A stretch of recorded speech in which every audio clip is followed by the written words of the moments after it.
aí, meus amigos, tudo bem? Hoje eu vou contar a história de um cara, ou contar não, eu vou conversar com ele. José Ferreira da Silva. Vocês não têm noção de quem é essa pessoa.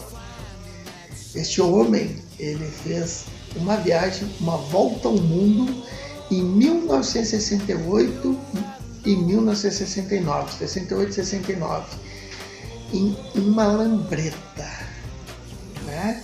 Hoje eu vou contar a história dele, vou deixar ele contar como é que foi essa aventura, como começou, quem ele é. Eu tô aqui, ó, vou mostrar para vocês aqui, ó, o livro, ó. Aqui o livro do homem, ó, José Ferreira da Silva. E aqui, ó, eu vou mostrar o roteiro que ele fez, tá? Para vocês terem uma noção, 68 e 69, ele fez essa volta ao mundo em terra, ar e água, né? Não existia estradas, não existia comunicação, não existia nada. Mas esse aventureiro gaúcho, radicado hoje em Laje, Santa Catarina, e tem um museu, a moto dele ainda está no Museu Júlio de Castilho aqui. Eu vou deixar ele contar essa história para vocês, essa grande lenda, pouco conhecida no mundo biker. Conta aí, seu José, conta para nós a sua história, por favor.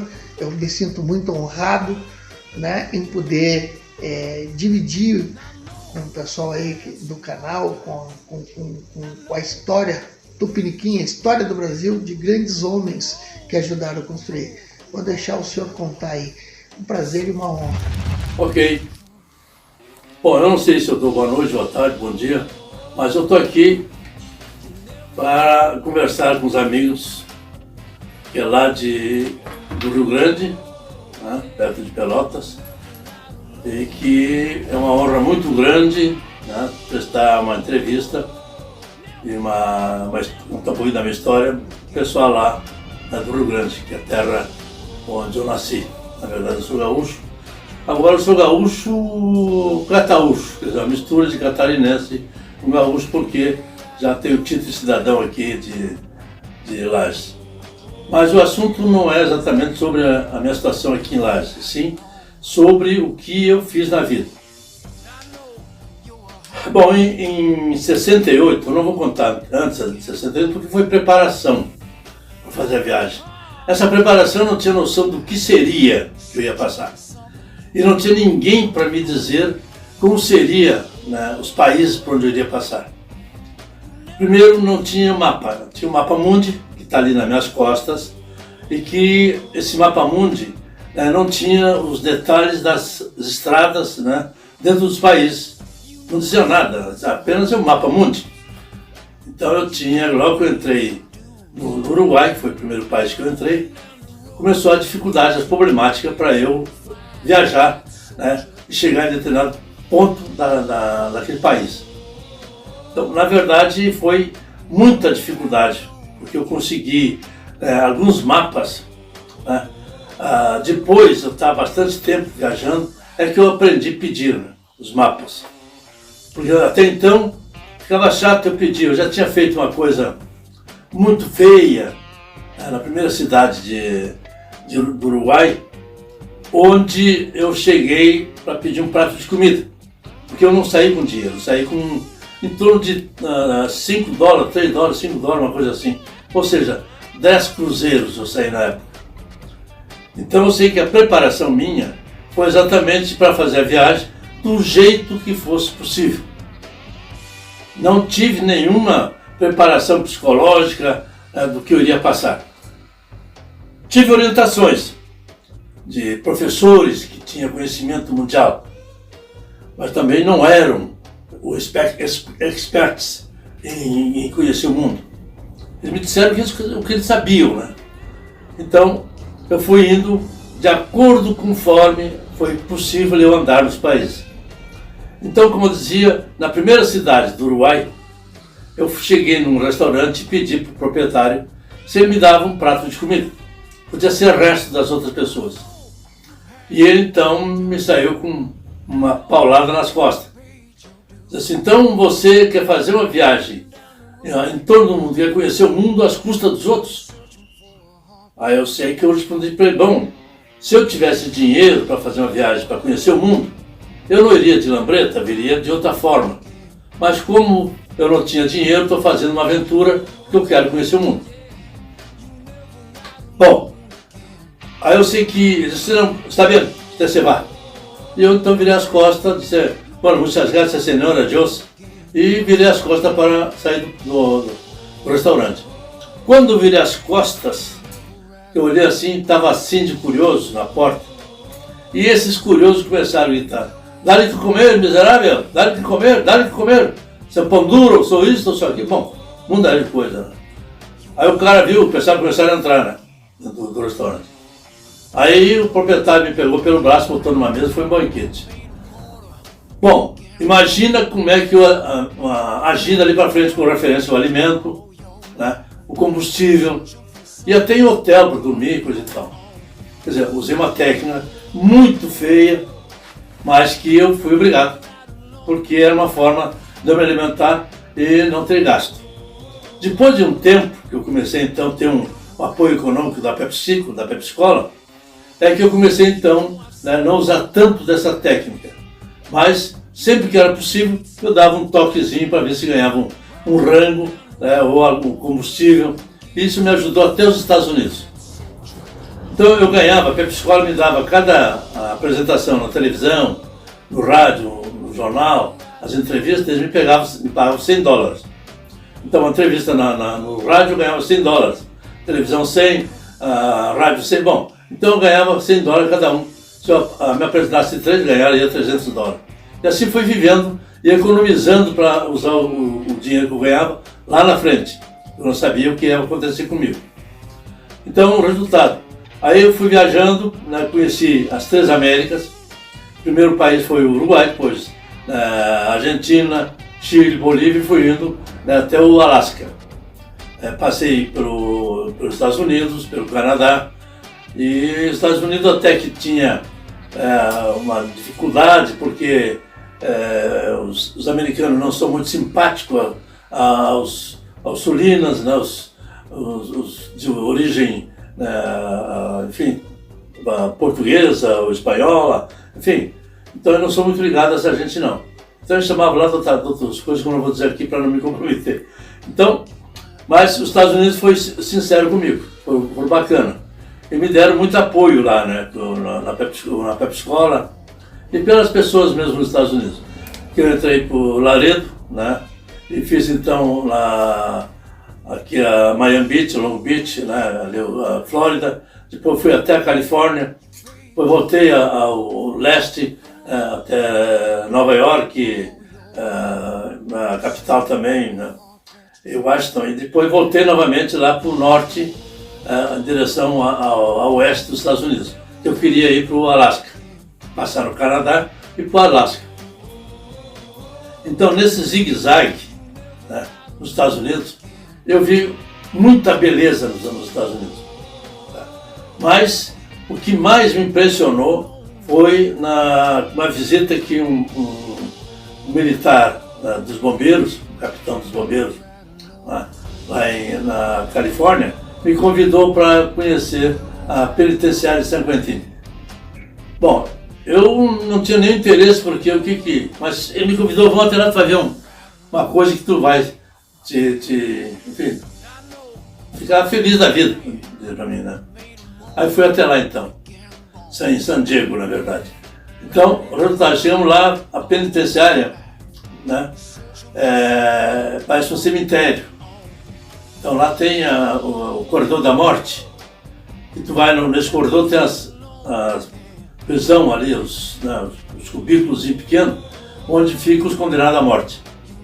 Então a gente passa ali no meio e estão lá com a cabeça assim, esperando a morte chegar.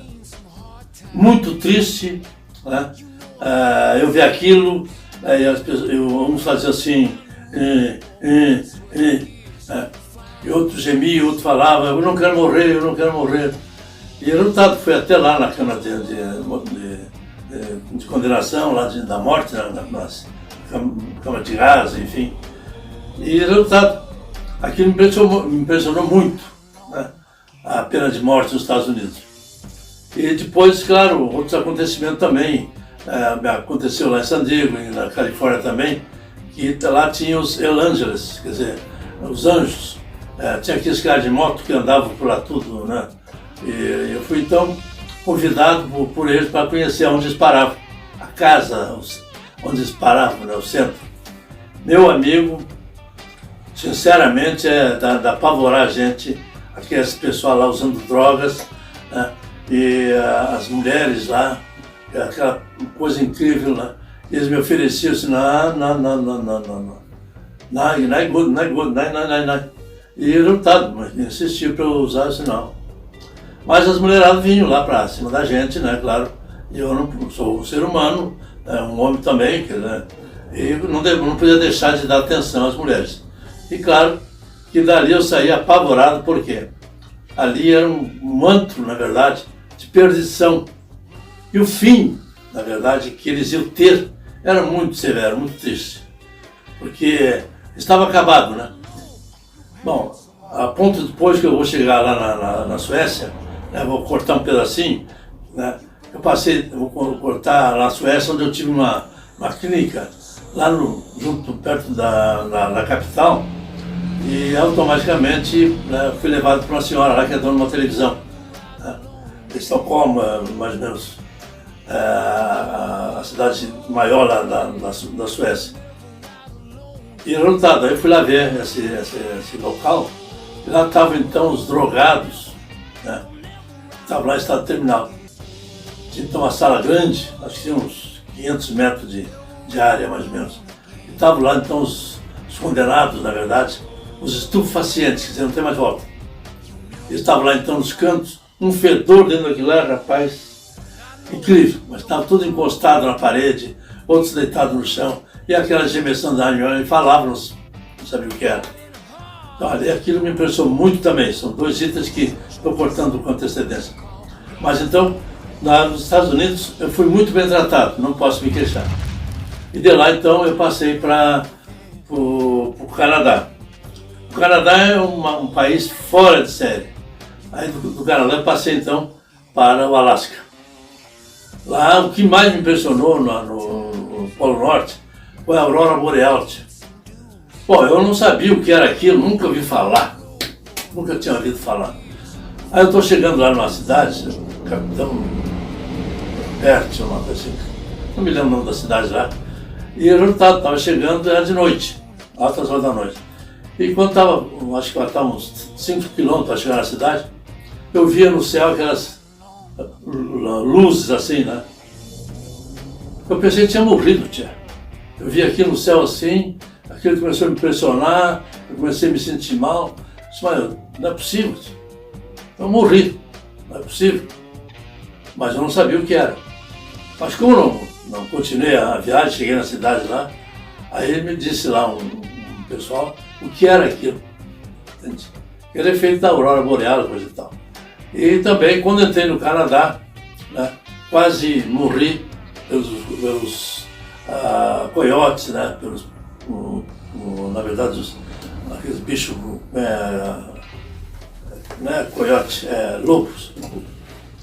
E eu, sinceramente, não sabia o que era que os lobos faziam. Eu estava lá longe, no local que eu parei, numa estrada que não era que eu tinha que ter ido, era uma outra estrada, mas fui para aquela estrada porque não me orientaram mal, quando saí dos Estados Unidos. E daí eu sei que então, quando estava andando, né, a máquina começou a dar uma falhada, eu resolvi dar fazer uma limpeza no carburador e na vela. Enquanto estava fazendo a limpeza, eu via lá adiante, né, os grunhidos dos cachorros. Eu pensava que era cachorro, na verdade.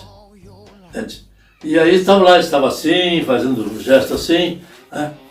E eu então achava que era aquele cachorro grande, né? Não é bulldog, que é pastor alemão. E é grande assim, né? Mas só que um pouquinho diferente. Estava lá assim, como o grunhido, e tinha um bem mais perto, né? Fazendo o ruído. Eu disse, pô, vocês são mansinhos, pensava eu. Meu amigo, aí eu sei que quando eu vi que ele estava vindo, sabe que eu vou embora. E tentei ligar a moto, não pegou a primeira vez, né? Aí dei mais uma pedalada, eu tinha que entrar o combustível no carburador. Aí eu sei que resultado, quando pegou, eu fui arrancar e já estava ao meu lado, os lobos, né? E eu tinha, na verdade, o acelerador de pé. Eu estava acelerando com o pé, então não podia então acelerar com a mão e o pé. Então dava coice num, no outro, e acabaram então com as minhas botas. Fiquei sem bota. E resultado, mas eu não podia fazer a marcha porque a alavanca era lateral aqui, não era na mão. A mudança era aqui. Então eu tinha que fazer a marcha, mas não podia porque não podia largar a direção. Eu sei que fui, rapaz. E eu sei que fui indo e do meu lado ali, né, que ele veio pegar, até que cheguei lá na frente, né, eu consegui mudar de marcha, então aumentei a velocidade e eles começaram a ficar para trás. Mas em compensação, quando cheguei na cidade lá adiante, que eu não me lembro agora da cidade, parece Presidente da Mão, uma coisa assim, eu estava bilis, né, só o gosto amargo que saía pela boca, né.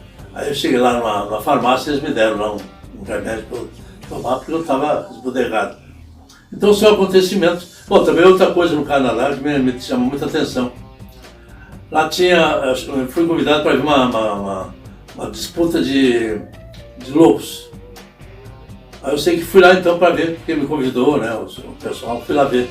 Tinha uma rinha, tipo uma roda assim, mais baixo do local onde a gente estava, quase 2 metros mais ou menos. E lá embaixo então brigavam os lobos, né? Então vinha um lobo de lá e outro daqui. Então eles brigavam até um matar o outro, ou morrer.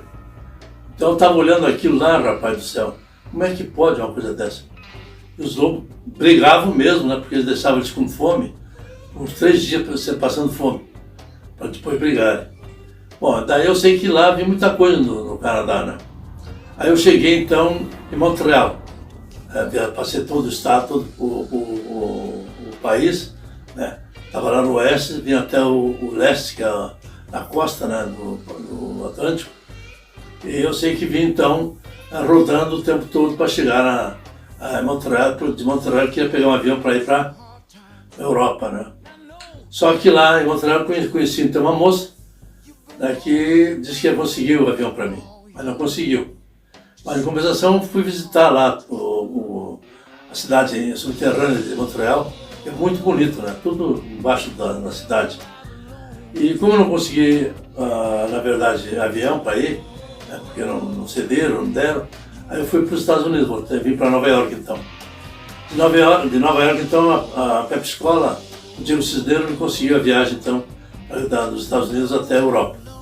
Nessa viagem foi então feita escala na Groenlândia, né, na Islândia, na Irlanda, na verdade, depois a Inglaterra e depois então uma cidade, um país lá,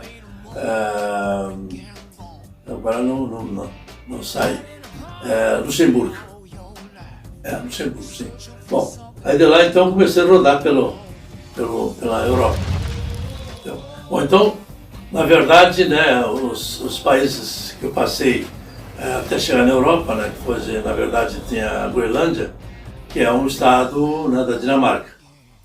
E a Islândia e a Irlanda são países, né? A Islândia, na verdade, é uma loucura aquilo lá, uma coisa muito bacana. E lá aconteceu uma coisa muito terrível. Primeiro, lá existem os vulcões, né, que tem lá. E existem também buracos, né, causados pelas erupções vulcânicas que aquele país tem. E daí eu sei que então eu fiquei lá na Lofledir, né, a companhia de aviação da Lofledir, o hotel também da Lofledir, e eu fui então jantar com eles lá.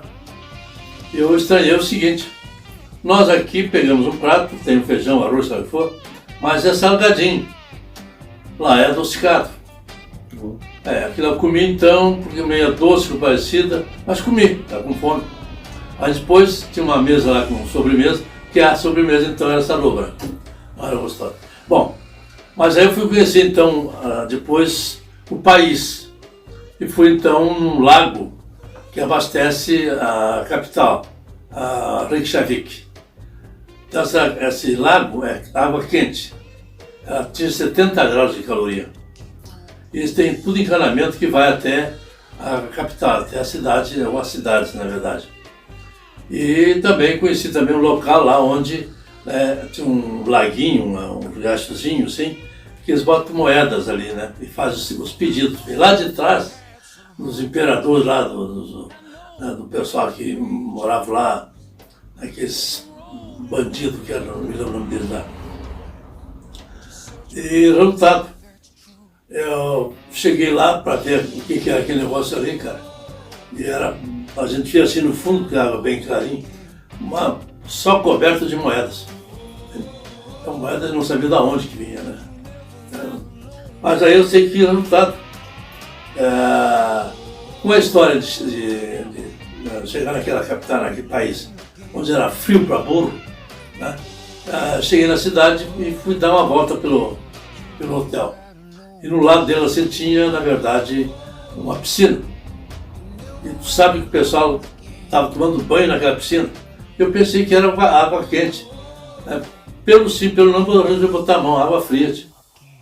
E a temperatura, não sei se estava abaixo de zero, mas devia estar abaixo de zero, porque estava uns 10 graus mais ou menos.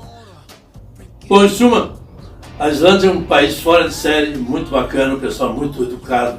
Tá? Só que lá, né, não anoitecia, estava chegando o período do dia. No norte, na América do Norte, né, era período do dia. Eu não sabia disso também.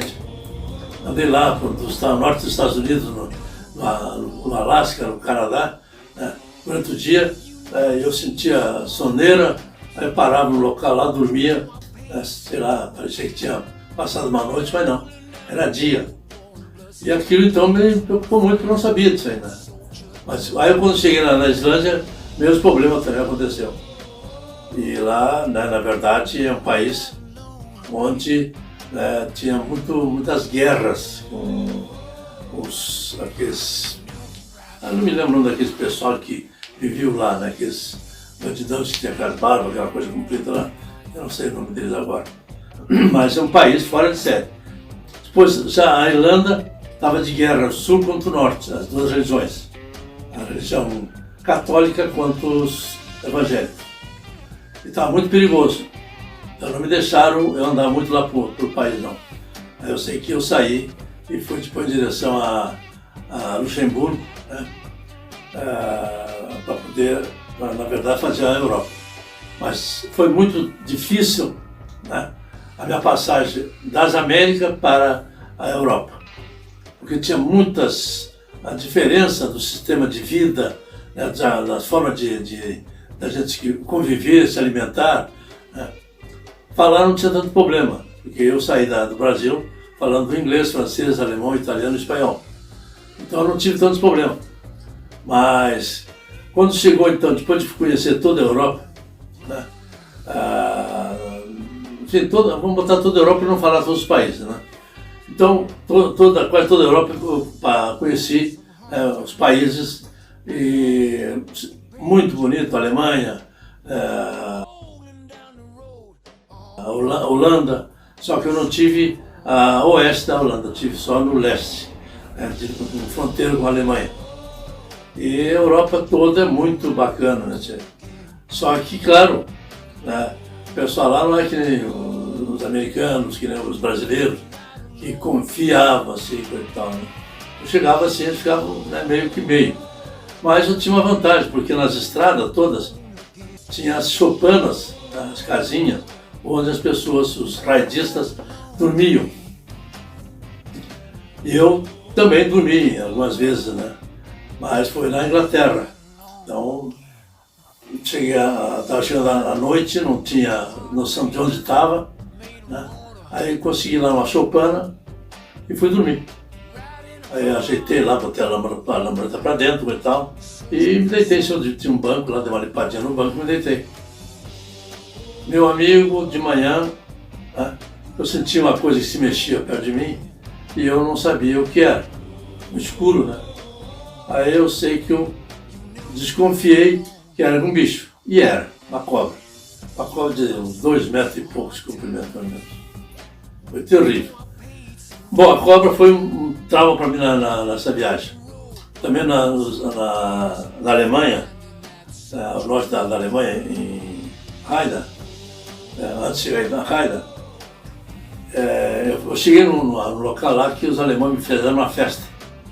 Me deram sauerkraut, enfim, uma de coisa lá que eles fazem. O joelho de porco, tudo que é coisa que é ruim lá, eles dão pra gente.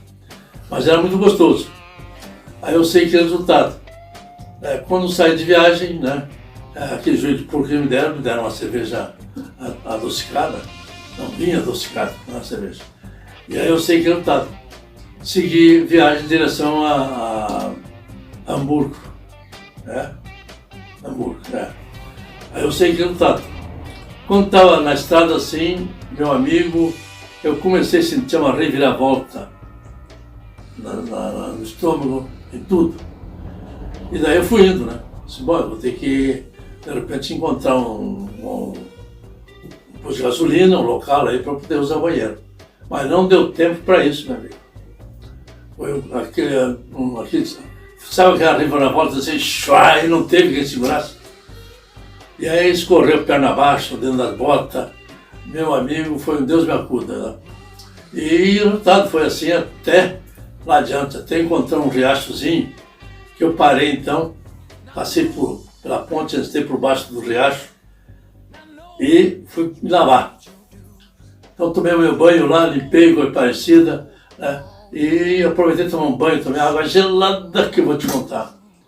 E claro, né?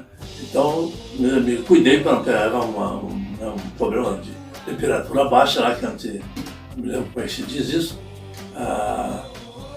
não sei o que lá. Então, resultado, Tiago. Aí eu sei que me lavei, né, depois de tomar banho. Quando eu fui tirar o pé, né, botei o pé direito, ficou o esquerdo lá, senti que um peixe pegou minha perna. Pegou aqui, bem aqui assim. Aí eu sei que eu dei um chute para tirar o peixe, mas aí eu vi que não era peixe. Aí começou uns rebordeios dentro da água lá, que eu parecia minha barrenta que já estava, né, por causa da me mexi lá e o bicho também. E tentei tirar o bicho a chute, né? Não consegui. Então fui até a lambreta e peguei a faca que eu tenho, né? Vou te mostrar ali, para poder matar o bicho, né? Tirar da minha perna. E que nada, eu pegava a faca, tentava cravar assim no bicho e não fincava, deslizava, né? Aí até eu peguei então a faca e ia cortar a cabeça do bicho, estava presa na minha perna. Só que o bicho deu umas corcoveiras para ver o sangue na minha cara, no meu rosto, no meu corpo, tudo. Fiquei ensanguentado. E resultado, a cabeça ficou presa na minha perna. Eu tive que pegar a faca, botar assim para abrir. Entende? E eu sei que eu estava bem apavorado, né, com aquilo. Não sabia se era venenosa ou não, né? Aí eu sei que, resultado, comecei a me sentir mal, né? Botei a roupa molhada mesmo, tava, e tratei de sair dali. Mas consegui tirar a cabeça do bicho, né? E quando saí na estrada, no asfalto, eu não andei 50 metros. Começou tudo a rojar, comecei a perder a força. Aí a sorte é que parei a lambreta, botei no tripé, escorei a cabeça assim, não vi mais nada. Só voltei a mim quando eu estava no hospital em Haida. E daí eu sei que é resultado, né? O médico que me atendeu, o pessoal, enfim, os enfermeiros, né, perguntaram o que tinha me pegado. Disse, acho que foi uma cobra, né? E não sei se eu não morri, dizia. Disse, não morreu porque a cobra que tu te mordeu não era venenosa. Ela só, no fim dos dentes dela, lá atrás da cremalheira dela, ela inala um veneno.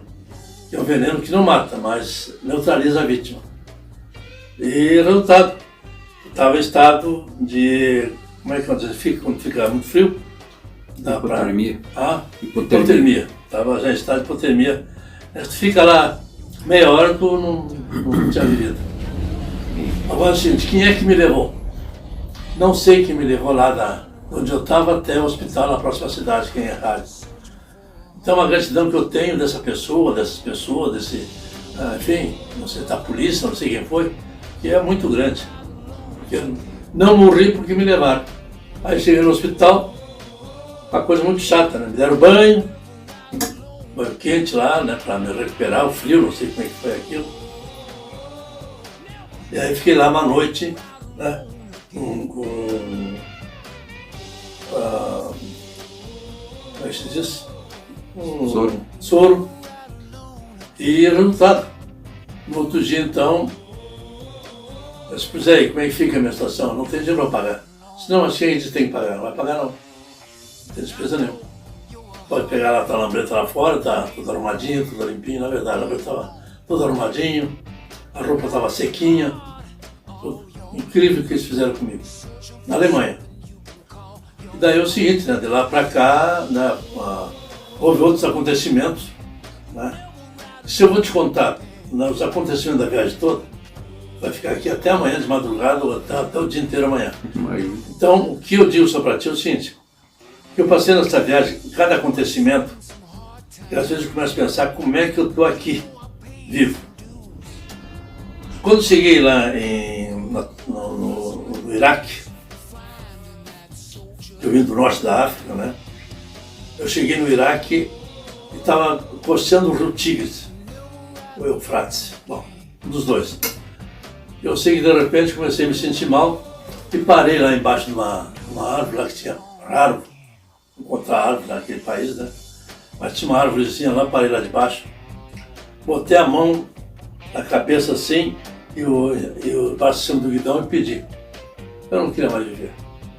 Pedi a Deus que me levasse, né? Não deixasse mais eu sofrer. Meu amigo, o que eu passei, não tem como ninguém imaginar. Ninguém pode imaginar o que eu passei numa época onde não tinha nada. E eu fui do jeito que der, sem orientação, sem nada. Os árabes não conheciam nada da língua deles. Então me perdi muitas vezes lá nos desertos, na região dos árabes, lá na Ásia Central, né? Até chegar na Índia. Eu queria passar para a China, né? Então, mas cheguei então em Nova Delhi, eu não consegui ir direto, né? Então eu pensava, bom, vou chegar na capital e lá vou conseguir então um visto para entrar na China. Mas logo que eu entrei na Índia, eu estou numa estrada lá, uma fila de carro, de caminhão também lá. Eu olhava assim, não via nada, só via carro. Aí de repente começou a fluir tudo. Sabe o que era? Tinha uma vaca na frente dos carros, que enquanto ela não saiu, ninguém passou por ela. Aí eu comecei a pensar, mas não pode, tem alguma coisa errada nisso. Uma vaca segurando esse pessoal todo aí. Depois de ter lugar, a vaca podia passar, tinha lugar vazio ali, ela podia entrar, né? E ninguém tocou a vaca, ninguém fez um barulho para a vaca sair. Bom, eu fiquei sabendo de muita coisa por causa dessa vaca. Mas lá na Índia também aconteceu muita coisa para mim, eu queria saber. Na verdade, a Índia, né, é um povo muito difícil de se entender, porque eles não têm, na verdade, uma grande preocupação com os outros países. Eles têm lá quase 30 dialetos. E eu, né, consegui me comunicar com eles porque o inglês era quase que conhecido por todos lá, né? Mas eu tive muitos problemas lá, quase morri também, né? Porque, enfim, a gente, o que eu passei, meu Deus do céu. Então, a comida que eu comi, o que o brasileiro me fez, um brasileiro me fez uma coisa lá, que sinceramente é muito nojento, mas eu vou contar.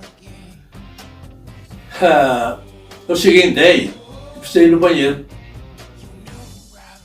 Cheguei no restaurante lá e fui direto, né, pedi pro gerente lá que estava atendendo, atendente, onde é que era o banheiro, né? E aí ele me apontou. Aí nesse banheiro tinha lá duas entradas. Aí eu entrei numa entrada daquela lá e cheguei lá, tá o local das mulheres. Não tinha nada lá, só tinha umas... Tá? Se tivesse um vestidinho lá, coisa parecida, eu sabia que era de mulher, mas não tinha nada. Aí eu saí lá dentro, meio corrido lá dentro, assim, os gritos das mulheradas. Aí entrei no outro lado ali, meu amigo, os vasos lá, um do lado do outro, assim. Ó. É uma diferença isso aqui, ó. Aqui tem um vaso, ali tem outro, lá tem outro, lá tem outro. E não tinha nada separado no meio aqui. Eu estava assim, os caras estavam olhando para tuas pernas ali, para ver como é que era. E tu olhando para a perna dos outros também, que tá louco, rapaz. Aí eu sei que não estava. E eu sei apurado, tia. Aí de repente desocupou um vaso daquele. E daí o cara se levantou com a parecida, né? E foi embora e não deu descarga. Eu fui lá e puxei o arame que tinha lá e não saía água. E estava o vaso pela metade. Sentei ali mesmo, cara, e fiz o que tinha que fazer. Tá? Aí que deu o papel. Não tinha. Aí o que eu tinha que fazer? Peguei coisas que eu tinha, lenço, que parecia minha própria cueca, rasguei ela e aproveitei para fazer a higiene daquele jeito. Aí eu sei que resultado. Saí dali apavorado, aí chego no brasileiro aqui, né? Disse, pô, cara, isso aqui é uma loucura, tio. Ele me atacou, né? Ô brasileiro, tá fazendo aqui? Aí sentei com ele, aí conversando comigo, pô, cara, isso aqui é uma loucura, tio. Não tinha papel, não tinha nada ali, o vaso pela metade de bosta lá, tio. Que é isso? Você marquei isso aí mesmo, você não tem. Isso aí não tem, já tem muita discussão sobre isso aí, mas não, os restaurantes não conseguem resolver o problema porque não tem a descarga, não tem. Bom, aí eu sei que ele não estava. Aí conversa vai, conversa vem, o que está fazendo aqui, tia? Se eu estou indo daqui, eu vou para a China. Ah, não vai. A China, tu não vai. Por que não, cara? Eu não deixo entrar, tia. Porque é um país fechado. Aí eu sei, não, mas para pouquinho, tia. Eu quero ir, vamos ver se eu quero conhecer a grande mulher da China. Aí mas tu não vai conseguir. Aí eu sei que vai, conversa vai, conversa. Não, para pouquinho, tem uma ideia. Eu tenho um cara aí que é da... Enfim, do representante da China aqui na Índia, né? E do embaixador aqui, representante do embaixador, ele é muito meu amigo. Né? Já consegui gente para ir passar para a China assim. Aí eu disse, cara, então me consegue pra gente. Eu quero conhecer a Grande Muralha. Aí ele só, tudo bem, mas tem uma despesinha. Aí eu disse, mas que despesa? Eu dou um dinheiro para ele que é $350, né? Aí eu disse, não, puxa vida. Mas tudo bem, te dou os $350 para ele, sim. Aí eu sei que ele não tá, então tá. Almoçamos, o bar que ele pagou lá, então. E saímos e eu dei os $350 para ele. Não, eu vou junto contigo, você não dá pra ir junto? Não, não pode, não. Não pode ir lá, senão ele não dá licença para mim, para te ir lá pro... Tem que ser em segredo, eu e ele lá. Olha, se eu fosse esperar que ele me trouxesse o que eu queria, eu estaria até hoje lá, esperando o filho da mãe brasileira. Lá de fora do restaurante, sentado em cima da lambreta, assim de gente ao meu redor. Um falava outra coisa, outro falava outra coisa. Falava, perguntei, barbaridade, eu estava aqui. Bom, fiquei doente, né, com isso. Aí eu sei que saí dali e fui em direção a Nova Delhi, a nova capital. Ruim. E eu queria ir embora, já queria descer para ir para a África, né? Mas aí eu sei que rodei, não consegui achar a rodovia da saída, vai acabar chegando lá na nova capital. Eu cheguei lá ruim, parei na calçada assim, e sentei em cima da lambreta e fiquei ali, tipo, ruim. Raiva.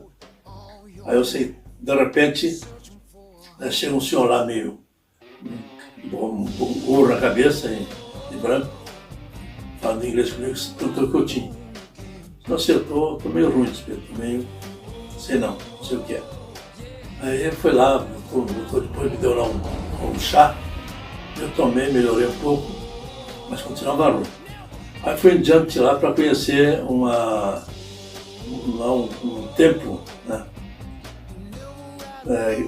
Dele lá, não sei se é budista, deve ser budista. Aí cheguei até lá perto, mas não aguentei entrar, né? Porque estava fechado e eu não consegui dar a volta para o outro lado, dar pelo lado. Aí sentei em cima da lambreta, tinha uma sombrinha lá, e fiquei lá. Aí de repente veio um senhor lá, né, falando comigo que ele era médico, que eu tinha. Tô assim, tô bem ruim. Aí quando eu estava fazendo isso, eu expliquei para ele. Aí ele me deu atenção, me levou lá para onde estava a junta médica, né? A junta médica não, era uma reunião dos médicos, né? A convenção. Aí me tratou lá no ônibus ele estava, aí me orei com o parecido, aí me deu atenção, me botou no hotel lá e ficamos amigos. Aí no dia seguinte viajei para o sul, né? da Índia. E daí eu sei, fiz não deu para conhecer a África, no leste da África, porque não tinha estrada. Aí um português lá em Abu me disse, olha, não vai e tu vai chegar lá morto. Eu disse, mas por quê? Se ficar lá ainda tem índios canibais? Mas tá louco, isso aí tem, sim, senhor. Essa região tem. Aí eu sei que voltei de lá então em direção, né, ao Paquistão. Agora me perdi. Então, o resultado, dali eu fiz então o norte da África até Marrocos. Então, de Marrocos depois eu vim para o Brasil, fiz escala na Ilha da Madeira, Ilha de Cabo Verde, Dakar e no Brasil. Então, nessa viagem de navio que eu fiz de Portugal, de Marrocos, eu fui para Portugal para vir para o Brasil. E lá me conseguiram um navio então, em Lisboa. Me trataram muito bem em Portugal. Aí eu sei que então, de navio, meu amigo, peguei umas tempestades de vento lá e, meu Deus do céu, tio, o barco fazia isso, tio. E eu sei que o comandante lá mandou o pessoal se preparar, né? Botou aqueles colete salva-vida.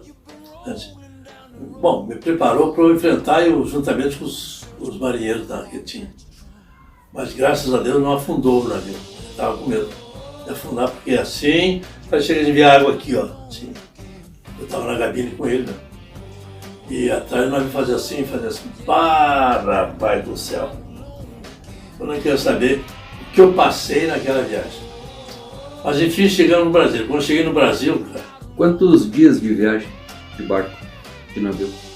Olha, foi 20 dias. 18, 20 dias, não tenho lembrança agora. Zé José, me diga uma coisa, como é que foi o seu retorno da Europa para o Brasil e qual foi a sua impressão quando o senhor chegou aqui no Brasil? Quando chegamos no Brasil, nós fomos lá em Pernambuco. Aí chegamos lá, cara, e o navio atracou, tinha que esperar as autoridades brasileiras subirem para liberar o navio, para liberar as pessoas. E daí eu sei que eu estou no Brasil, meu, eu estava subindo, eu mandei, não, eu quero pisar o chão do meu Brasil. Cheguei assim, tinha chovido, tinha aquele barco, aquela coisa toda. Eu me enrolava naquilo, beijava o chão, beijava a poste, beijava a parede, beijava tudo lá, rapaz. Estava que nem louco, bem aloprado. E eu não sabia, tinha uma televisão lá que estava me filmando, eu sabia que eu tinha chegado. E mostrava aquela coisa toda no ar.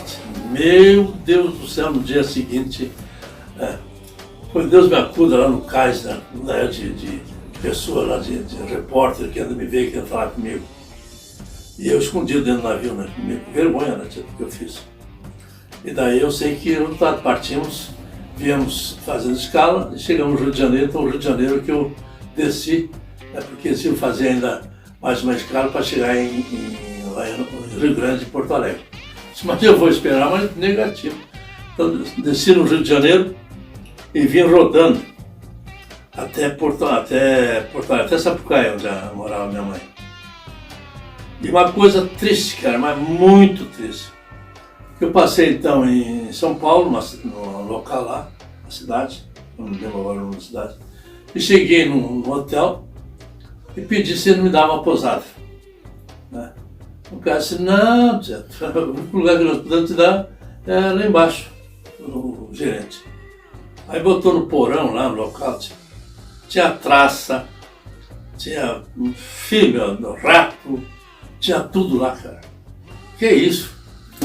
Lá fora eu fui tratado maravilhosamente bem, todos os países. Recebi títulos, homenagens e tudo mais. No Brasil, isso aqui eu fiquei apavorado, né? Fiquei apavorado. Mas, Brasil, né? Aí vinha mais um pouco, né? Foi pedir um almoço num restaurante à beira da estrada, numa subida, lá tem o nome daquele morro, aí em São Paulo, me lembro da cidade, do local. Serra da Mantiqueira não, acho que é outro nome, não me lembro do morro lá. Tinha um restaurante, cheguei lá no restaurante e pedi, você tinha um prato, eu tinha dinheiro, podia pegar, mas fui tentar pedir alguma coisa para economizar. Aí disse, o quê? Te dá um prato de comida para tu? O que é isso, rapaz? Vai trabalhar, tia. Vai deixa ser malandro, tia. O gerente lá do hotel, do restaurante. E assim de caminhoneiro lá que estava, nenhum disse não dá um prato de comida para ele aí, cara. Nenhum. Nada. Saí dali chateado, enojado, triste, porque na minha própria terra, tia, eu recebi um tratamento desse. Que isso, cara? Que isso?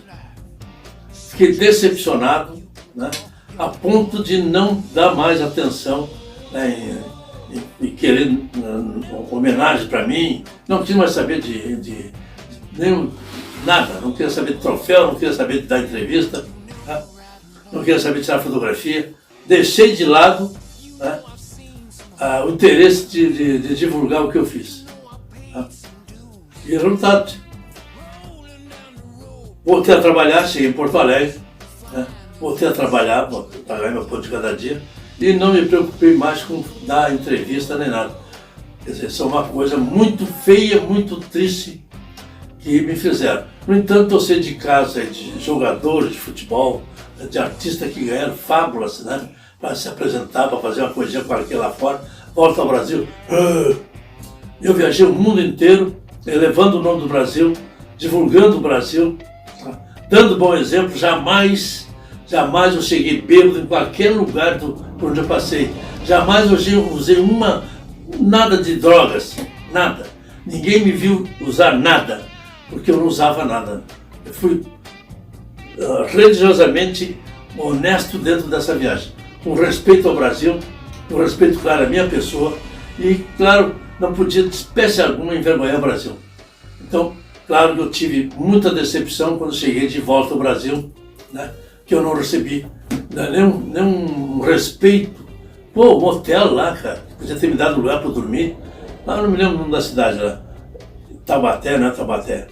Eu acho que era Tabaté mesmo, não me lembro bem. Era junto à BR-116, parece que é. Mas é Tabaté, sim. E resultado, chegar no restaurante de meio-dia, né? Não tinha um resto, disse, não tinha, pode ser um resto de comida. Se alguém não quis, pega lá, bota para mim que eu como. Eu disse, não me deram. E assim eu sei que aí cheguei. Mas não teve um brasileiro na Índia que foi fazer sacanagem com o senhor? Pois é, pode ter. Bom, teve outros também, não foi só aquele não. Tem outros brasileiros que fizeram para mim, não queria saber. Mas aí eu cheguei em São Paulo. Tá? Bom, lá na Itália, os italianos lá da Lambrate, da fábrica da Lambreta, me prometeram pagar meia Lambreta.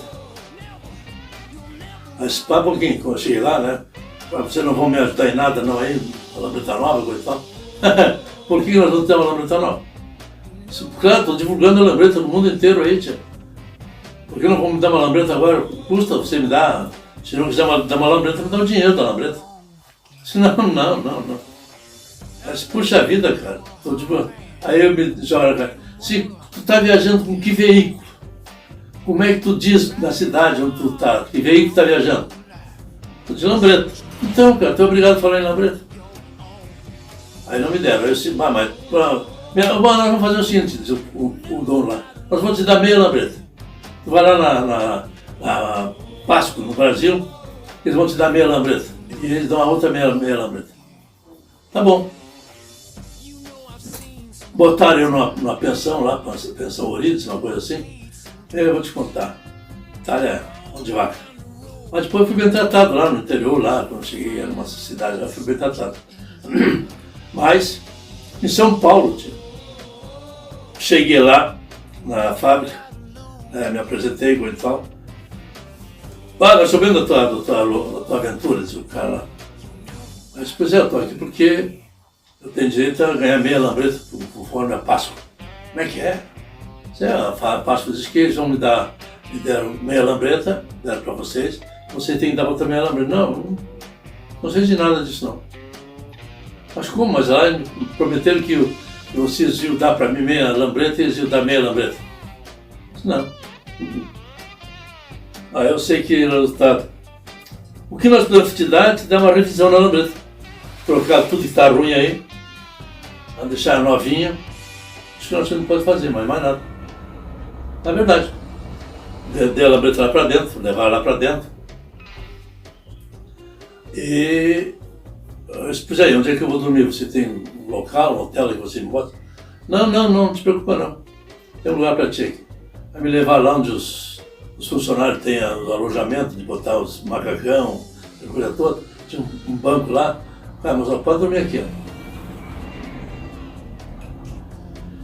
Aí eu sei o seguinte, né, tio? Eu fiquei enojado mesmo, mas mesmo quando eu voltei com os acontecimentos aqui no Brasil.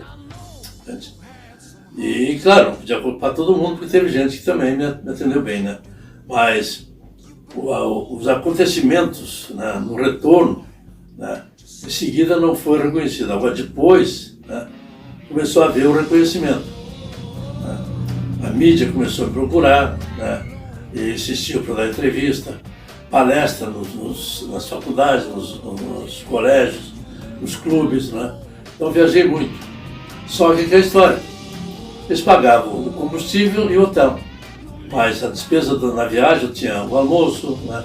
Tinha a janta, tinha umas quantas coisas, né, que eu tinha que até chegar por lá,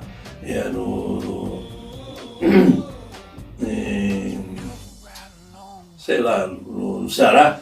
Eu estive lá uns 5 anos atrás, eu estive lá. Entende? Prometeram que pagavam tudo. Dei entrevista na rádio, não sei o que lá, né? Na rádio da TV. E foi prometido que pagavam hotel, a despesa de alimentação, combustível e tudo mais. Aí, só que eu fui de avião. E lá então eles locaram um carro para mim. Mas a refeição que eu fazia fora, nos locais com a minha esposa e com o filho, não pagavam lá. Então é uma coisa muito nojenta o brasileiro. Agora, a Lei Rouanet dá fortuna para os artistas aí, né? Para não fazer nada, só para fazer lá fora, aquele gritaria para meia dúzia de pessoas, que é isso. Então, na verdade, eu sou um homem realizado e feliz. Eu fiz o que eu queria fazer. Tá? Conheci o mundo, conheci 54 países, né? Dois estados independentes, o Alasca e a Groenlândia. 2 estados independentes e 3 ilhas. Ilha de Páscoa, Ilha da Madeira, Ilha de Cabo Verde. Agora, a maravilha foi a Ilha de Páscoa. Aconselho quem tiver condições de conhecer a Ilha de Páscoa, lá no Pacífico.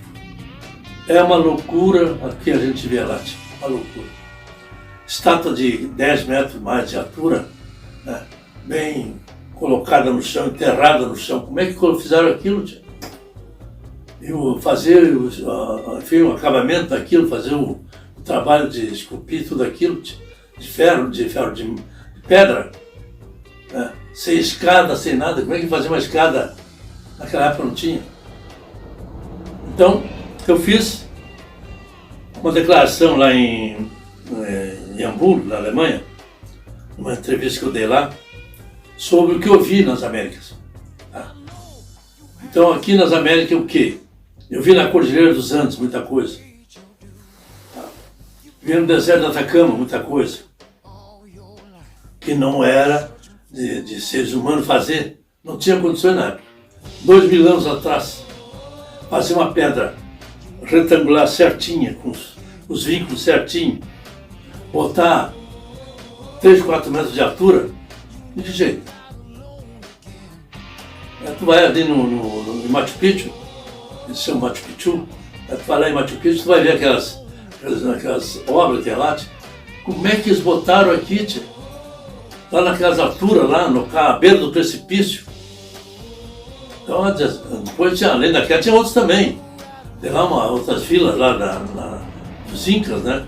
Que tem cada pedra lá que eu te digo, meu Deus do céu, tia. É uma loucura. Então, claro que eu contei isso lá e saiu então um livro aí, seria os deuses aos astronautas, não foi assim? Qual é o nome do cara? Sei lá. Erich von Däniken. Conheci lá na Alemanha. Ele começou a fazer pergunta para mim e perguntava, escrevia, perguntava. Eu não sabia para quê. Puxa, o cara é curioso, comecei a me preocupar. No entanto, não. Eu estava exatamente fazendo pergunta porque tinha interesse em conhecer. E quando estava indo lá para Ilha de Páscoa, eu fui convidado ali em La Serena por um senhor, né, que levava mantimento e remédio lá para Ilha de Páscoa. Aí ele me convidou para ir lá, né, para conhecer. Eu disse, conhecer uma ilha e tal. Eu disse, não, mas tem coisa estranha lá, vamos lá. Aí eu sei que eu cheguei lá, tipo, meu Deus do céu. Até aqueles estátuas chamam Tolomiros, ou os Moais. Eu sei que era um resultado. Eu fiquei lá, comecei a pensar, como é que fizeram isso? Meu Deus do céu. Meu Deus do céu. Então, como é que eles conseguiram fixar no chão aquilo? Eu tinha quase 1 metro mais no chão para dentro, assim. Com alguma segurança para não virar. E o resultado, tia. Acabei então, eu tenho uma gata que não pode ver longe dela, que ela vem me procurar. Eu sei que então o resultado aqui me impressionou muito. E também outras coisas, né? Por exemplo, na Cordilheira dos Andes, tem um disco de ouro de aproximadamente 50 metros de diâmetro, ou mais, parece. Não lembro se é 50 ou 100. Bom, e a espessura de meio metro de espessura de ouro, é isso aqui. E me disseram lá, né? Isso numa cidade. Então eu sei que ele me disse que está lá em cima, né? Esse disco de ouro ainda. E que na verdade, por cima os ventos, né, e as areias têm cobrido esse disco de ouro. Ou os americanos levaram. Então, sei que está lá um disco de ouro, né? Tem outras histórias também. A história do túnel, né, que liga, né, lá de Machu Picchu, né, lá em cima de Cusco. Tem uma entrada que leva o túnel para o Brasil, para a Argentina, para a Colômbia, né, e também para o Equador. Então, esse túnel, na verdade, né, dentro tem como é que a ramificação que ninguém consegue sair. Labirinto. Labirinto, exatamente. Obrigado pela ajuda. Então, tem lá dentro esse labirinto. E que muita gente já morreram lá, me disseram lá nessa cidade. E que, então, chegou lá, o que fecharam a porta lá, né? Porque diz que foi lá para conhecer lá dentro, para conhecer o túnel, um casal e o irmão da moça. Foram lá para dentro então. E se fecharam lá, né, sem saber que estava fechado. Quer dizer, eles entraram lá para dentro para conhecer, para sair eu saber o que tinha lá dentro, né? E levaram uma linha, né, uma corda, para ir largando conforme eles vão, depois eles vão. Eu sei que o resultado. Foram, andaram, né? Aí o resultado, quando eles quiseram sair, começaram a puxar para sair, a corda estava arrebentada. algum rato roeu, algum bicho roeu, e soltou a corda, então eles se perderam, não conseguiram sair. Então, aí o que acontece? Com fome, né? Aí o que acontece? O moço, o noivo, né? Juntamente com o irmão, a noiva, a moça morreu, eles comeram ela então. E daí morreu também o irmão da moça, e o noivo da moça comeu também o irmão da moça. Porque não tinha o que comer, e começar então a comer o que era possível, né? E daí, mas ele conseguiu sair. Podia dar muito lá, né? Conseguiu sair lá e voltar, mas só que ele ficou umas horas só vivo, depois morreu.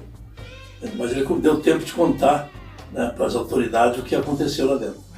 Aí foi que então eles fecharam lá o paredão que tinha, né, para dar entrada naquele túnel que ligava, que os incas levavam então uma torta de milho, né, para o Brasil, os índios do Brasil, da Argentina, do Chile, bom, toda a região lá eles mandavam uma torta de milho para fazer amizade por intermédio. E claro, levaram lá por dentro, porque eles sabiam o caminho, mas quem vinha lá para cá não sabia, se perdia, morreu lá dentro. É isso aí. Então, a história que eu vi nisso aí, convivi nessa viagem, foi muitas. O livro tem quase 600 páginas. Já tem o meu livro? Já tens? Eu levei pro Max, o rapaz dessa. Sim, mas e tu não tens? Eu não tenho ainda. Então eu sou obrigado a dar um jeitinho para ti, para tu ler. Você vou ler o livro, não? Não, mas eu vou te dar um livro. Então, na verdade, né, o que acontece é que o livro tem, tá aqui, ó, são quase mais de 3.000 páginas, tudo isso aqui, ó, do livro original. Tá? Só que se eu for editar esse livro, não tem como vender, tinha que fazer uma coletânea, e daí é difícil, não tem como vender. Então por isso que eu parei, fiz só, sintetizei o livro e acabei então reduzindo para poder ser comercializado. Eu mesmo paguei os livros, porque foi pedido apoio da Lei Rouanet, não consegui, então eu mesmo tive que pagar para fazer a edição do livro. Mas consegui então vender, divulgar o que eu tinha para divulgar, né? E servir de exemplo também para os jovens, para as pessoas, que saber que a gente tem que fazer alguma coisa na vida para poder se realizar. Sobre as bagagens que o senhor levou e tipo de roupa que o senhor usava, hoje tem tantas roupas aí, até com roupa térmica e tal, para baixas temperaturas, para verão. Que tipo de roupa o senhor levou, que tipo de bagagem o senhor levou? Olha, eu sinceramente até tenho... É muito estranho, na verdade, o que eu vou dizer, mas eu não consegui nada disso. Eu mandei, uma firma em Caxias do Sul fez uma roupa para mim, a Alfred. Então ela fez um macacão térmico, que está ali, só que térmico não tinha nada. Temperatura, eu peguei temperatura 30 graus abaixo de zero, no Alasca. E claro, as roupas que eu usei também, né, eu tinha que botar muitas vezes, um plástico em cima, aqui no peito eu tinha que botar um papelão, às vezes um plástico também para não bater o frio. Às vezes eu cobria todo o rosto com um papelão, um plástico para não deixar o vento entrar no ouvido, mesmo assim eu vim com problema de audição. Bom, as roupas comuns saíram toda boa, tem lá, tem aqui, tem toda a coleção aí. Mas a roupa térmica, que era fundamental, não consegui.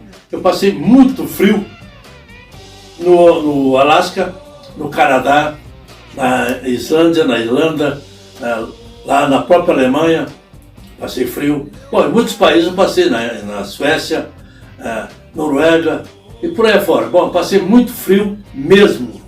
Tá? E claro que a roupa que eu tinha era só uma blusa de couro e eu botava então por dentro aqui, enchia de papel, de jornal, papelão que eu consegui, ou de plástico, para não deixar o frio me atacar. Então foi assim que foi vencendo. E eu fui aguentando, temperatura baixíssima, né? Frio, e automaticamente, né, eu consegui andando, sei lá como, né, passando frio, mas fui indo. E consegui então chegar onde eu queria chegar. Mas sabe, já que tu me perguntou uma coisinha estranha, térmica, eu cheguei no Alasca.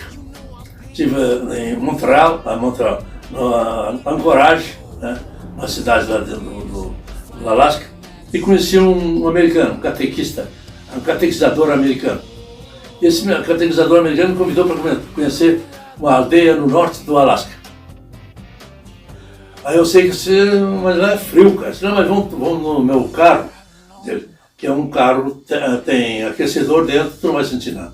Tá bom, andei então para o Alasca, até o norte, tinha um negócio de lagarta, né? Um veículo de lagarta que tinha.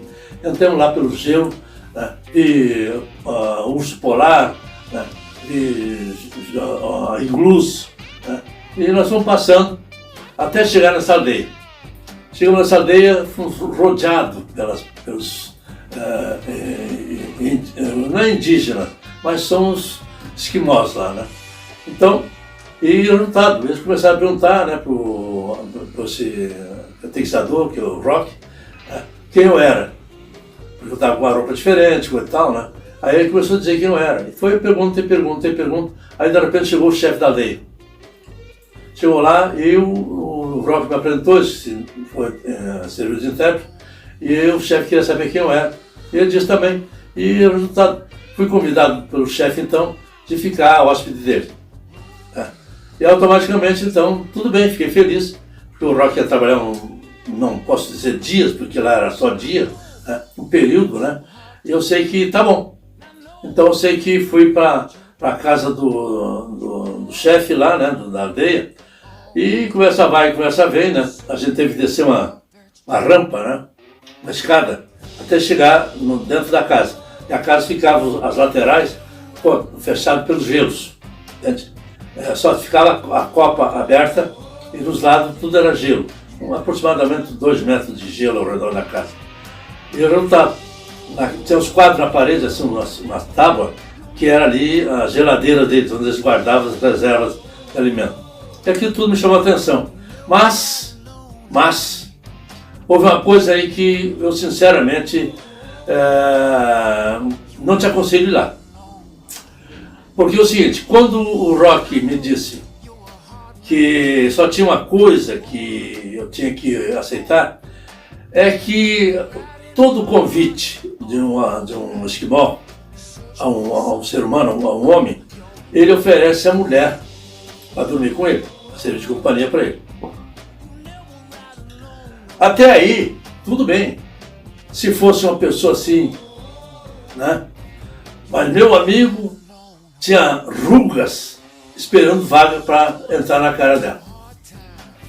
E fedia para burro, porque a gente lá se banha com um óleo de, não sei se é de baleia, de não sei do que lá, para proteger do frio. E fede mesmo, né? Mas eles não estão acostumados, o Rock também estava acostumado. Eu disse, mas Rock não é ruim, nem. Eu que uns fede essa gente. Pois é, mas aqui é assim mesmo. Hoje em dia já deve estar diferente. Mas aí eu sei que quando ele disse isso, que eu era obrigado a ficar com a mulher do homem, eu disse, mas não tinha. Mas não, vamos embora agora, tu quer ficar, Rock? Eu vou a pé. Mas não, tu não pode fazer isso, porque eles podem ficar bravos com nós, aí pode até nos agredir. Disse, não fico não, tia, não tem, dá uma desculpa. Dá qualquer desculpa. Diz que eu estou com AIDS, diz qualquer coisa aí, inventei coisa para dizer lá, né? Que naquela época não tinha AIDS, né? Mas diz qualquer coisa aí para eles, cara, inventa. Tá? Mas, diz assim, não, mas tente, você não tem como inventar, não. Você vai querer, vai ficar bravo contigo, ela vai ficar brava contigo. Entende? E a mulher vinha pro meu lado e fazia uma coisa que eu achava estranha. Ela vinha e esfregava o nariz no meu. E aquele fedor de gramado, eu tudo bem esfregado. Mas sabe o que significa esfregar o nariz? É o beijo deles. E eu sei que tudo bem, eu não sabia. Se eu soubesse, podia dar um empurrão nela, não queria saber não. Mas aí eu sei que tanto eu falei pro Rock que eu não queria ficar, e fui sair de porta fora. Subi a escadinha lá que tinha os degraus, né? E tava lá em cima já, o pessoal tava, os esquimós estavam tudo lá fora, né?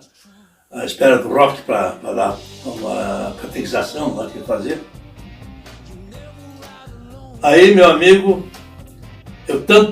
o rock foi lá dar uma aula para eles, né, ao menos, e eu fui com ele lá, fiquei sentado do lado assim, rapaz, e a mulher estava lá junto também, e sentou bem no meu lado assim, né, e o marido do outro lado meu.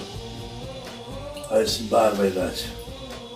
Aguentando aquele fedor todo, e será que eu vou ter que aguentar isso tudo? Mas não dá, não dá. Aí se tivesse um jeitinho de mulher assim, parecida, né? Tudo muito bem, porque, claro, não dava perigo naquela época, lá não dava muito fácil a coisa, né? Mas não dava, não tinha jeito não, nem pensar. Aí o que aconteceu? Que eu disse para que eu vou embora. Terminou a aula que tinha lá, né? Vai continuar? Tem que continuar, são 3 aulas que tem que dar. Não, então tu fica aí, eu estou indo lá. Aí eu sei que ele voltou lá na reunião que tinha, falou lá com a parecida, e foi saindo de porta fora, né? E eu já estava dentro do carro, fechado dentro do carro lá. Aí eu sei que de repente, quando eu vi o rock vindo pro meu lado, eu fiquei feliz da vida, aí vim embora. Mas, meu amigo, se tu for no Alasca, se tu for lá visitar os esquimós, por favor, tenha cuidado para não entrar numa fria, porque aquela foi demais, tia, foi demais. Mas uma coisa aprendi na cultura deles lá, muito, né? sobre o que eles fazem, eles guardam alimento quadrado dentro do gelo, né? Enfim, a vida deles lá é uma loucura, né, tia? Nem dá para falar do que eu vi lá, porque gelo, frio, né? E eles se banham de não sei do que lá com óleo, não sei se não sei de que óleo é aquele, né? Até me disse, mas não gravei. Mas então, na verdade, a lambreta serviu para muita coisa, só não serviu para, claro, para ir lá nos esquimós. Se desse para ir lá, eu tinha voltado voando lá para baixo, né? Mas o Alasca é um país bacana, viu, tio? Na época de dia, do verão, mais ou menos assim, entende? É muito bacana, mas lá em cima a temperatura estava 30 e poucos graus abaixo de zero. Estava terrível, né? É. Só que o frio lá, engraçado, ele queima, né? Entende? Mas tu aguenta, isso é verdade. Tu fica lá, tu fica ao ar livre assim, tu parece que tu tá pegando fogo assim no corpo, né? Aqui mesmo quando dá 0 grau a gente tá morrendo de frio. Mas lá é diferente a coisa, né? Outra temperatura. Mas valeu a pena, eu conheci aquela coisa toda. Depois no Canadá também tive alguns problemas de pegar uma tempestade de neve, né? Andar na neve lá, meu Deus. Mas consegui chegar em Montreal, lá conheci algumas outras cidades, Toronto e outras coisas mais lá. Mas, na verdade, a viagem, cara, não dá tempo de eu falar. Bom, as palestras que eu dava eram para 1 hora. Às vezes eu ficava 3 horas falando. E a garganta se acabava, né? Então tá. Então eu agradeço, né, na verdade, essa gentileza de vocês terem procurado. Peço que as tuas ordens, pode dizer para o teu amigo lá de Rio Grande. Max Quevedo. Max Quevedo. O Índio Estradeiro. O Índio Estradeiro. Espero que as tuas ordens aqui, se ele quiser me fazer uma visita, será uma honra recebê-lo. Se ele achar que eu posso ir até lá, né, eu vou. Não tem nada não. Eu vou lá para dar uma palestra para o clube deles lá, ou para achar um colégio, enfim. Eu posso ir lá assim, com prazer. Eu já fiz muitas palestras no Brasil todo, aí no Rio Grande, por aí afora. E a gente está às ordens. A minha função é exatamente levar alguns conhecimentos, né, do que eu tive para as pessoas, crianças e adultos mesmo. Eu estou às ordens aqui, obrigado pela tua presença aqui. Um abraço a esse querido amigo lá do Rio Grande. Eu estou às ordens aqui, viu? Tá eu me sinto também honrado de estar fazendo essa ponte aqui e ouvindo essas histórias aqui ao vivo. Fico bem contente. Obrigado, então, viu? E aí, seu José, me diga uma coisa, por que o senhor escolheu a lambreta? E como é que foi a manutenção dessa lambreta ao longo do caminho? Essa lambreta, ela se encontra no museu, né? Em Júlio de Castilho, né? O que o senhor tem aí na sua casa, que também é um museu, né? Dessa viagem, é uma réplica. Conta aí um pouquinho para nós. Bom, para que vocês saibam, na verdade, essa viagem foi feita, né, com um pouco conhecimento do veículo que eu estava fazendo. Eu não sabia se a lambreta seria o ideal, se ela iria aguentar ou não. Mas aí, consultado uns técnicos, inclusive uns mecânicos muito bons, de Porto Alegre, a família Martinez, então eles me aconselharam que, olha, o veículo, a lambreta aguenta, desde que você mantenha uma velocidade adequada que ela vai aguentar. Agora, claro, tem babilônias de motos que seriam bem mais potentes e que te dariam mais condições de mais velocidade e rodar mais no mesmo dia. Então, a lambreta é econômica, pode te levar e pode trazer. Agora, como no Brasil não tem ainda uma moto fabricada no Brasil, com tecnologia brasileira, então o ideal era fazer a viagem com a lambreta. E a lambreta então me levou, tive problemas, né? Furar pneu, pifar uma peça, o cabo de velocidade arrebentou umas quantas vezes, eu rodei muitos quilômetros sem controle de velocidade. Enfim, houve muitos estragos nela. Mas eu cheguei na Itália, na fábrica Lambrate, então eles já fizeram uma revisão geral. Tá? E também voltei da Europa, do Norte da África, fui novamente na Lambrate e eles fizeram uma outra revisão. E, claro, depois eu fui conservando locais também dos países, me deram o espaço para eu fazer a revisão que eu precisava. Eu tinha levado algumas peças. E quando cheguei no Brasil, a Pasco me fez uma reforma geral na lambreta, né, e me ajeitou ela de modo que está boa até hoje e que está no Museu Júlio de Castilhos em Porto Alegre, à disposição de quem queira ver. Então a lambreta aguentou sim, porque houve os cuidados e as modificações também antes de eu sair com ela. Ela foi revisada, foi aumentada a potência dela e, claro, foi acertado muitos itens que era preciso acertar para aguentar. Por isso que ela aguentou. Claro, houve um probleminha, mas foi tudo resolvido por mim mesmo. E depois a revisão total foi, como disse, na Pasco, na Itália, no bairro Lambrate, em Milano, e 2 vezes foi lá. E uma vez foi aqui no Brasil, na Pasco, e eu fiz também algumas nos caminhos também.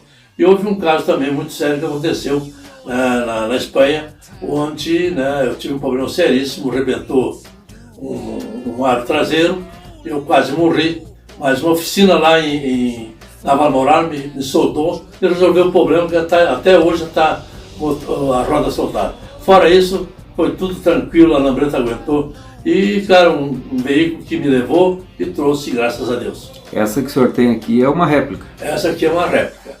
A original está no Museu Júlio de Castilhos, em Porto Alegre.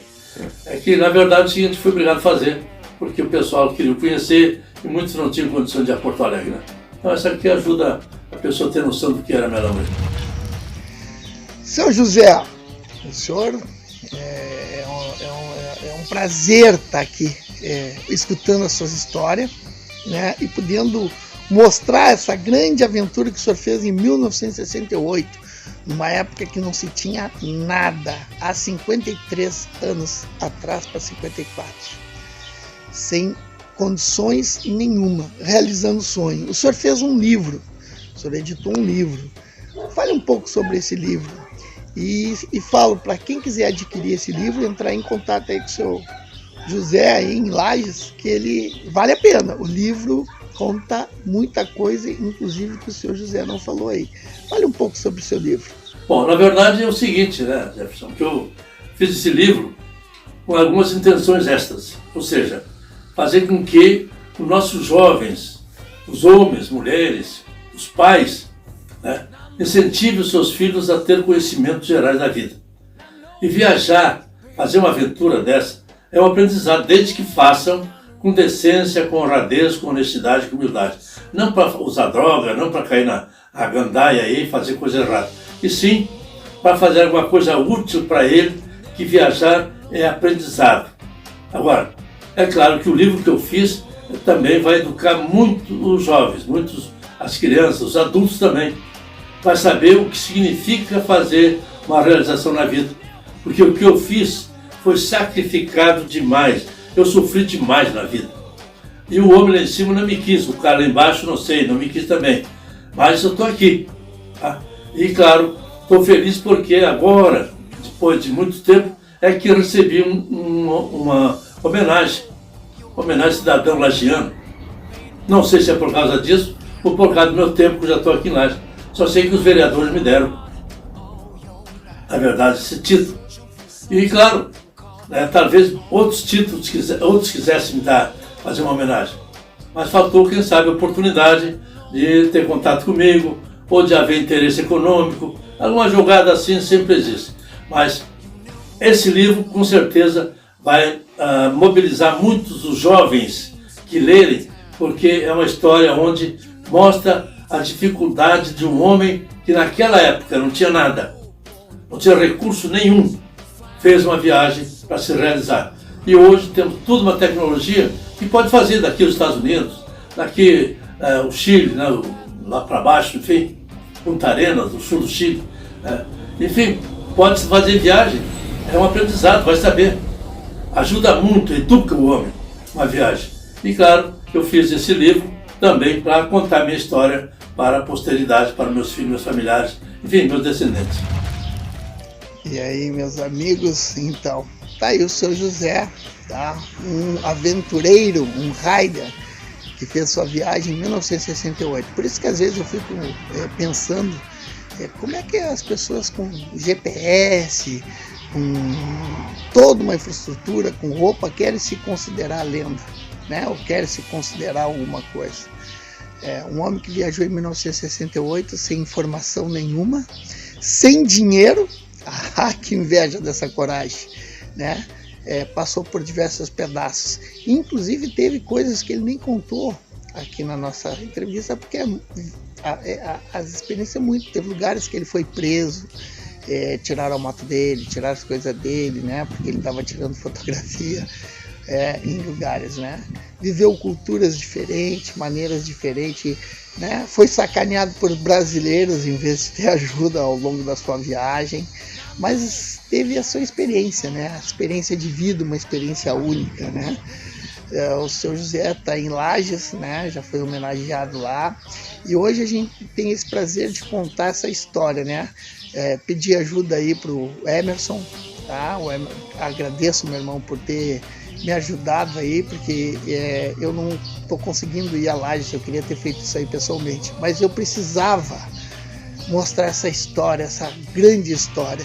E quem quiser saber mais sobre essa história, entra em contato lá com o seu José, que ele tem um museu na casa dele e tem o livro.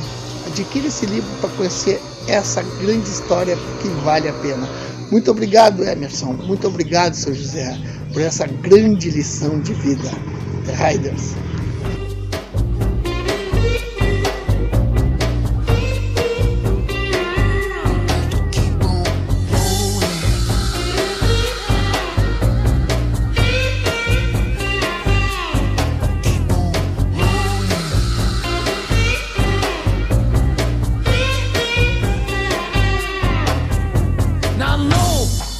Some hard times, and I know you paid your dues.